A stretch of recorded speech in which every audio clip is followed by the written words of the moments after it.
तो दोस्तों, क्योंकि रिश्तों के भी रूप बदलते हैं कि आज के एपिसोड की शुरुआत होती है अंगद से, जो पूरी तरह टूटे हुए मन और भारी कदमों के साथ घर लौटता है। उसके चेहरे से साफ पता चल रहा होता है कि होटल में देखी गई वीडियो ने उसके अंदर का भरोसा पूरी तरह हिला दिया है। उसी समय देव भी घर पहुंचता है, लेकिन घर में कदम रखते ही वो सबसे पहले विक्रांत को फोन करता है और धीमी आवाज में कहता है कि उसका काम पूरा हो गया है और लगता है कि उसका अपना काम भी बन गया है। यानी विक्रांत का रचा हुआ जाल अब असर दिखाने लगा था। इधर फोन रखने के बाद देव तुरंत अपना रंग बदल देता है। वो ऐसे बर्ताव करता है जैसे उसे अंगद की बहुत चिंता हो। वो उसके पास जाता है और बड़ी मासूमियत से कहता है कि चाचू, आप ज्यादा मत सोचिए, पहले थोड़ा पानी पी लीजिए और खुद को संभालिए। इसी दौरान देव अपनी जेब से एक चाबी निकालता है और अंगद को देते हुए कहता है कि यह चाबी पार्थ ने उसको दी थी। जाते समय उसने खास तौर पर कहा था कि यह चाबी वो अंगद तक जरूर पहुंचा दे, क्योंकि शायद आगे चलकर उन्हें इसकी जरूरत पड़ सकती है। तो अंगद बिना कुछ कहे वो चाबी अपने हाथ में ले लेता है। उसके चेहरे पर कोई भाव नहीं होता, वो बिल्कुल सदमे में दिखाई देता है। फिर धीरे धीरे अपने कमरे की तरफ चला जाता है वो, और वहां जाकर खामोशी के साथ बैठ जाता है। इधर देव दूर खड़ा लगातार अंगद को देख रहा होता है। उसके चेहरे पर एक अजीब सी मुस्कान होती है। तभी कहानी फ्लैशबैक में चली जाती है और दिखाया जाता है कि आखिर यह चाबी देव तक पहुंची कैसे थी। फ्लैशबैक में वही पल दिखाया जाता है जब पार्थ घर आया था। उसी दौरान देव के पास एक जरूरी फोन आता है और वो वहां से कुछ देर के लिए चला जाता है। इधर पार्थ अंगद के साथ अकेला रह जाता है। पार्थ बातों बातों में कहता है कि इन दिनों वो खुद भी बहुत उलझा हुआ है। घर में पहले से ही कई परेशानियां चल रही है और अब उसके सबसे अच्छे दोस्त की शादी भी उसके लिए एक नई मुसीबत बन गई है। तो अंगद हैरानी से पूछता है कि शादी तो अच्छी बात होती है, फिर उसमें परेशानी कैसी? तो पार्थ बोलता है कि असली समस्या शादी के बाद शुरू हुई। उसके दोस्त को बाद में पता चला कि उसकी पत्नी उसको धोखा दे रही थी, लेकिन प्यार में अंधा होने की वजह से वो खुद को ही गलत मानता रहा। उसकी पत्नी ने भी हर बार उसको यही महसूस कराया कि गलती उसी की है। ये सुनकर अंगद अनजाने में खुद को उस कहानी से जोड़ने लगता है। वो धीरे से बोलता है कि शायद गलती उसकी भी रही होगी। तभी पार्थ उसको समझाने के अंदाज में कहता है कि प्यार में सबसे खतरनाक चीज खुद पर शक करना होता है। बिना वजह कोई धुआं नहीं उठता। प्यार इंसान को इतना कमजोर बना देता है कि वो सही और गलत का फर्क भी भूल जाता है। बहुत कम लोग ऐसे होते हैं जो प्यार में गिरने के बजाय खुद को संभाल पाते हैं। लेकिन अंगद उसकी बात काटते हुए कहता है कि अगर कोई संभल सकता है तो उसके दोस्त को भी अपनी पत्नी से खुलकर बात करनी चाहिए। वो उसको सलाह देता है कि शराब पीकर जिंदगी की समस्याओं का हल नहीं निकलता, इसलिए अपने दोस्त को समझाओ कि वो अपनी पत्नी से बात करे और खुद भी शराब से दूर रहे। ये सुनकर पार्थ तुरंत उठकर अंगद के गले लग जाता है और कहता है कि वो बिल्कुल सही कह रहे हैं।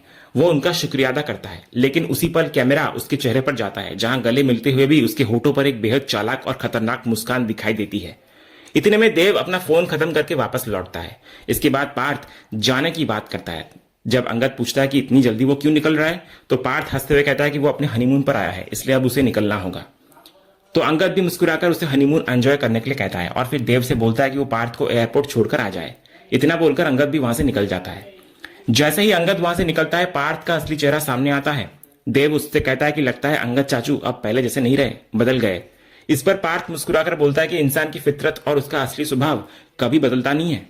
इसके बाद वो देव को अपने बिल्कुल पास बुलाता है और उसके कान में अपना पूरा प्लान बताने लगता है। वो कहता है कि अब उसको अंगद चाचू के मन में वृंदा चाची के खिलाफ जहर भरना होगा। जब दोनों पति पत्नी आपस में उलझ जाएंगे तो उनका पूरा ध्यान रिश्ते बचाने में लगा रहेगा। फिर बिजनेस की तरफ कौन देखेगा? ऐसे में पूरा कारोबार संभालने का मौका देव को मिलेगा।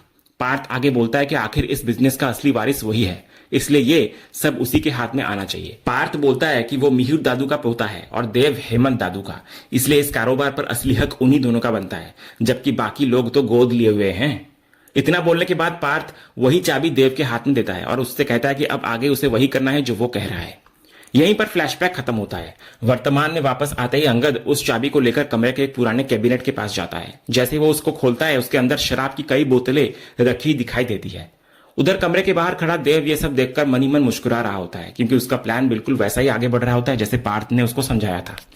कुछ देर बाद वो फिर से अंगद के पास आता है और पूरी हमदर्दी दिखाने का नाटक करता है। वो कहता है कि जो कुछ भी उनके साथ हुआ है उसके लिए उसे बहुत बुरा लग रहा है। वो बार बार यही बोलता रहता है कि उसे अब भी यकीन नहीं हो रहा है वृंदा चाची ऐसा कैसे कर सकती हैं। इतना बड़ा धोखा देने के बाद आखिर अंगद चाचू उनका सामना कैसे करेंगे और एक ही घर में उनके साथ कैसे रह पाएंगे।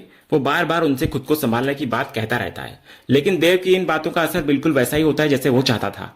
अंगद धीरे से कैबिनेट से शराब की एक बोतल निकालता है और बिना कुछ सोचे सीधे उसी बोतल से पीना शुरू कर देता है। इधर देव चुपचाप खड़ा ये पूरा नजारा देखता रहता है। उसके चेहरे पर संतोष भरी मुस्कान साफ दिखाई देती है, क्योंकि जिस हालत में वो अंगद को पहुंचाना चाहता था, आखिरकार अंगद उसी हालत में पहुंच चुका होता है। इसके बाद कहानी का माहौल पूरी तरह बदलता हुआ नजर आता है। कुछ देर बाद वृंदा घर वापस पहुंचती है। जैसे ही वो अंदर आती है, मुन्नी और सलोनी तुरंत उसके पास आती है।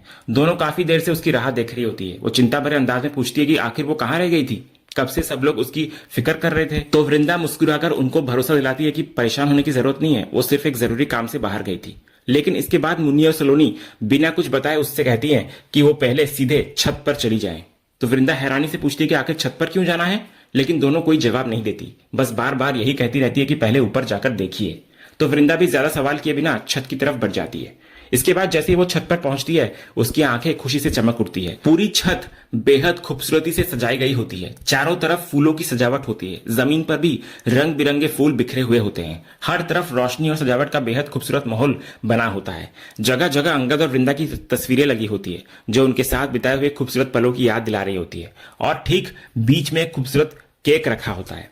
इसी दौरान सामने से अंगद आता है। उसके चेहरे पर लंबे समय बाद एक हल्की सी मुस्कान दिखाई देती है। दूसरी तरफ वृंदा भी उसको देखकर मुस्कुरा उठती है। धीरे धीरे वो एक एक कदम बढ़ाते हुए अंगद के पास पहुंचती है। दोनों बिना कुछ कहे सिर्फ एक दूसरे को देखते रहते हैं और उनके चेहरे पर वही पुरानी मुस्कान लौट आती है। उधर नीचे घर में पूरा परिवार भी इस पल का इंतजार कर रहा होता है। ऋतिक खुशी से कहता है कि इतने सालों बाद भाई और भाभी को इस तरह साथ देखकर सच में बहुत अच्छा लग रहा है। अब उसे पूरा भरोसा हो गया है कि दोनों के बीच सब कुछ पहले जैसा हो जाएगा। पूजा भी भावुक होकर बोलती है कि पिछले कुछ दिनों से वो कितनी परेशान थी, ये वो बता भी नहीं सकती। अब ऐसा लग रहा है जैसे उसके दिल का बहुत बड़ा बोझ उतर गया हो। अंगद और वृंदा को लड़ते हुए देखना उसे बिल्कुल अच्छा नहीं लगता था। घर की बड़ी होने के नाते उसके सामने ये सब हो रहा था, इसलिए उसे अंदर ही अंदर बहुत दुख होता था। हेमंत भी पूजा की बात से एग्री करता है। वो कहता है कि दोनों के लिए उन्होंने कितनी दुआएं की है। उसके अनुसार अगर सच्चे प्यार की मिसाल देनी हो तो वो सिर्फ अंगद और वृंदा जैसे रिश्ते की दी जा सकती है। आखिरकार दोनों के बीच सब कुछ पहले जैसा होता हुआ दिखाई दे रहा होता है। ऋतिक भी मुस्कुराकर बोलता है कि अंगद भैया को देखकर ऐसा लग रहा है जैसे पुराने वाले अंगद भैया वापस लौट आए हों। उन्होंने भाभी के लिए कितना शानदार सरप्राइज प्लान किया है। सलोनी भी मुस्कुराते हुए बोलती है कि वृंदा भाभी ने तो सपने में भी नहीं सोचा होगा कि अंगद भैया उनके लिए इतना खूबसूरत सरप्राइज तैयार करेंगे। इतने में ऋतिक शैतानी करते हुए कहता है कि वो एक बार ऊपर जाकर देखकर आता है कि आखिर वहां क्या चल रहा है। लेकिन हेमंत तुरंत उसको रोक देता है। वो हंसते हुए कहता है कि उसका दिमाग खराब हो गया है क्या? जब दोनों खुद खुशी खुशी नीचे आएंगे तब सबको अपने आप पता चल जाएगा, इसलिए बेवजह उनके बीच जाकर कबाब में हड्डी बनने की कोई जरूरत नहीं है। वहीं छत पर वृंदा खुशी के मारे अंगद से पूछते कि क्या ये सब उसने उसके लिए किया है। तो अंगद मुस्कुराकर सिर्फ इतना बोलता है कि ये सब तुम्हारे लिए है सिर्फ।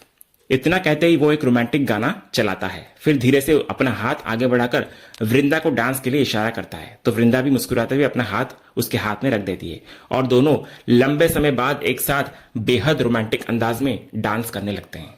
डांस के दौरान दोनों बार बार एक दूसरे को देखते हैं और उनके चेहरे पर सुकून और खुशी साफ दिखाई देती है, जैसे दोनों के बीच की सारी दुनिया खत्म हो गई हो। और आखिर में डांस खत्म होते ही वृंदा भावुक होकर अंगद के गले लग जाती है। उधर नीचे घर पर सलोनी कहती है कि उसे तो अब बहुत पॉजिटिव महसूस हो रहा है, ऐसा लग रहा है कि अब सब कुछ अच्छा ही होगा। पूजा भी मुस्कुराकर बोलती है कि अब अच्छा ही होगा। वैसे भी तीनों की डिलीवरी की तारीख पास आती जा रही है, इसलिए अब सब कुछ सही दिशा में जाएगा। हेमंत भी खुशी खुशी कल्पना करने लगता है कि जब घर में एक साथ 3-3 बच्चे होंगे तब पूरे घर का माहौल कितना प्यारा हो जाएगा। इस पर ऋतिक भी मजाक करते हुए कहता है कि उसने तो पहले ही कल्पना कर ली है कि उन सभी माँ बाप की अच्छी खासी बैंड बजने वाली है। हेमंत हंसकर बोलता है कि बच्चे होंगे तो थोड़ी बहुत भागदौड़ और परेशानी तो होगी ही, उससे डरने की जरूरत नहीं है।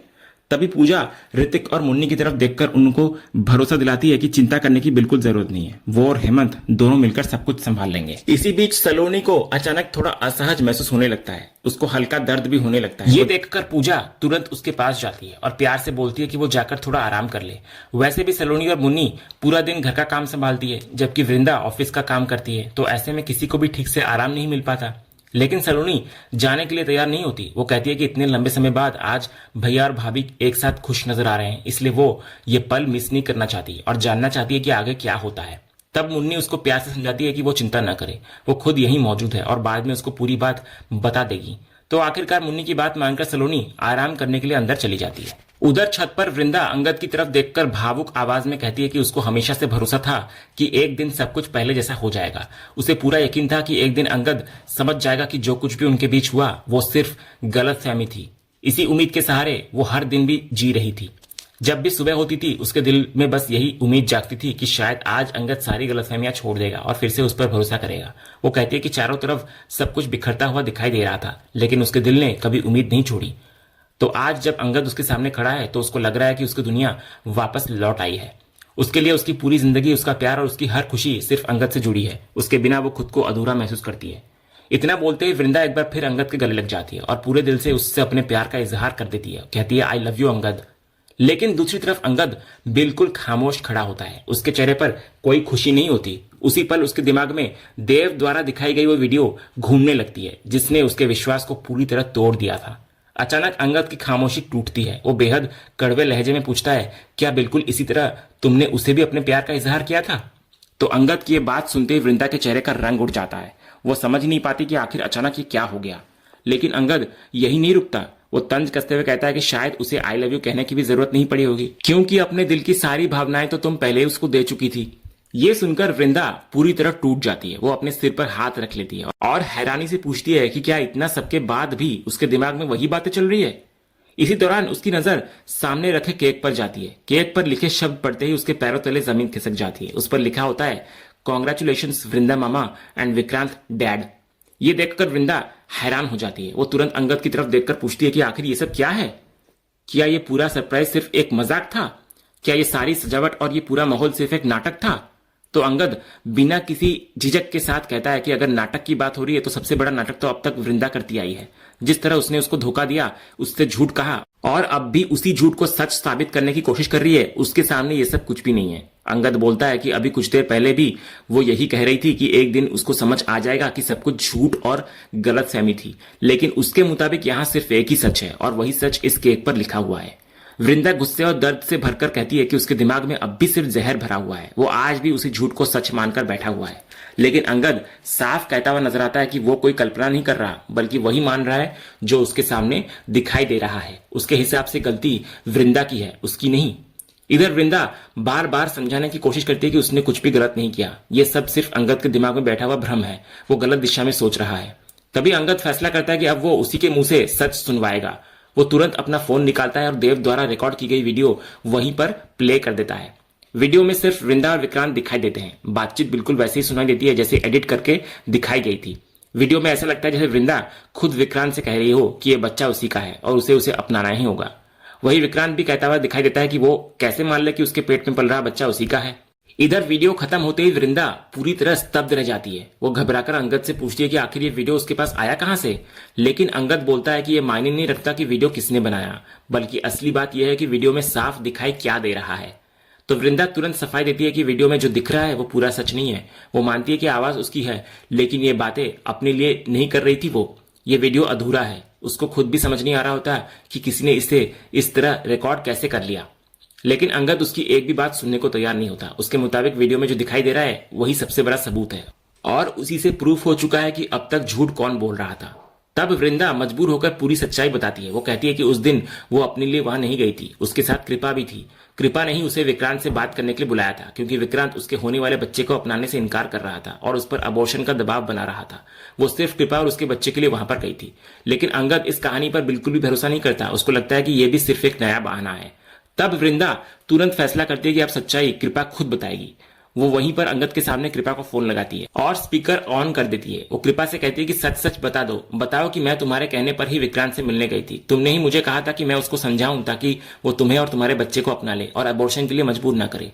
लेकिन अगले ही पल सब कुछ पलट जाता है। फोन पर कृपा पूरी तरह अपनी बात को बदल देती है। वो कहती है कि वृंदा आखिर ऐसी बातें क्यों कर रही है, उसकी तो अभी तक शादी भी नहीं हुई। ऐसे आरोप लगाकर वो उसकी बदनामी क्यों कर रही है। वो रोते हुए कहती है कि वो एक साधारण परिवार से आती है और उसकी इज्जत ही सबसे बड़ी पूंजी है उसकी। उसने वृंदा का क्या बिगाड़ा है जो उसके बारे में इतनी बड़ी झूठी बातें कही जा रही है। तो कृपा की ये बात सुनते ही वृंदा के पैरों तले जमीन खिसक जाती है। उसे बिल्कुल उम्मीद नहीं थी कि कृपा भी उसका साथ छोड़ देगी। सदमे और घबराहट में उसका हाथ से फोन नीचे गिर जाता है। वो सिर झुकाकर वहीं खड़ी रह जाती है, जबकि सामने अंगद उसकी तरफ देखता रह जाता है। उसके चेहरे पर टूटा हुआ भरोसा साफ दिखाई दे रहा होता है। और इसी बेहद चौंकाने वाले मोड़ पर आज का ये एपिसोड यहीं पर खत्म होता है। तो दोस्तों, आपको आज के एपिसोड का अपडेट कैसा लगा, अपनी राय हमें कमेंट बॉक्स में जरूर बताएं। अगर आपको आज का ये वीडियो पसंद आया हो तो वीडियो को लाइक और शेयर जरूर करें, और ऐसे ही लेटेस्ट एपिसोड के अपडेट्स जानने के लिए हमारे इस चैनल को सब्सक्राइब करना ना भूलें और बेल आइकन को भी जरूर दबाएं। मिलते हैं हम अगले एपिसोड के अपडेट के साथ, तब तक के लिए धन्यवाद।